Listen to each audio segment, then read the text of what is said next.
फाख्रिजुलिनि 1 नं पाहारपुराव संख्रि हाजो लावखार ओंखाम जाग्रा थिलि बेखेवदों। लावखार ओंखाम जाग्रा सुबुंफोरनि थाखाय गोजोनथाव रादाब।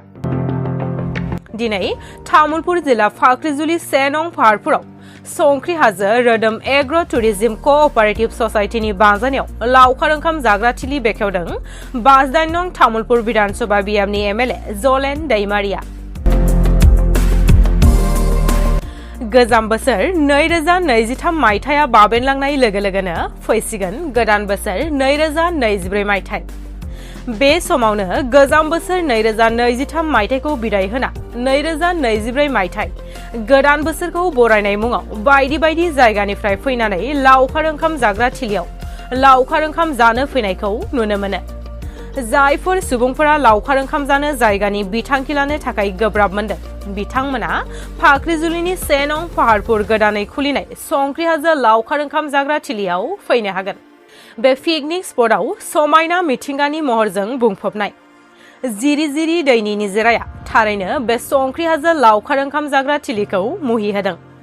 बे लावखार ओंखाम जाग्रा थिलियाव फैनो थाखाय 8471993791 आरो 7099564492 जानबुं नङाव फोनांजाब खालामनो हागोन।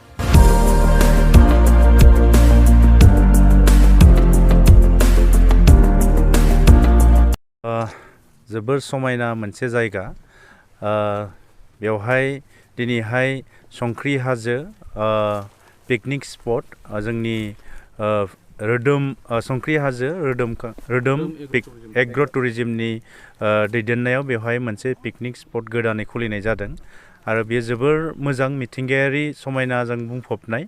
जोंनि माखासे इडुकेटेड जोंनि जिफोर इयुथफोर दङ बिथांमोना खौसे जानानै आरो लोगोसे जोंना एनडिएफबिनि जि फर्मार जोंनि केडारफोर दङ बिथांमोना खौसे जानानै बे संख्रि हाजो रोदोम एग्र बे पिकनिक स्पटखौ खुलिनाय जादों। दा बिथांमोनखौ आं बेनिखायनो साबायखर बावदों आरो आसा खालामदों गुबुन पिकनिक स्पटफोर बायदि नैबे जोंनि संख्रि हाजो एग्र जोंनि रोदोम एग्र जि पिकनिक स्पट बेबो रायजोफोरनिफ्राय अनसायनाय मोनगोन आरो मोनसे मोजां जायगा मिथिंगायारि समायना गाबजों बुंफबनाय। जोंहा बेवहाय भुटाननि बर्डार, दा बेवहाय सोरगिदिं गासैबो हाजो आरो बेवहाय मोनसे दैमा दङ आरो गोबां समायना नुथायारि बेवहाय नुनो मोनगोन। दा बेखायनो आं गासैबो रायजो राजाफोरखौ बेवहाय पिकनिक जाफैनो थाखाय आंनिफ्राय गुरै खावलायहरनाय जाबाय।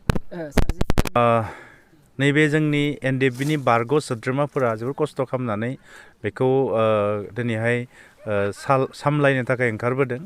दा समस्थिया गुबुन जानानै दं दासिम डिलिमिटेसन हिसाबै तामुलपुर समस्थियाव हाबोब्लाबो बियो जिहेतु दा बेनि एमएलए हिसाबै जोंना मानगोनां भुपेन बर' बिथाङा दङ।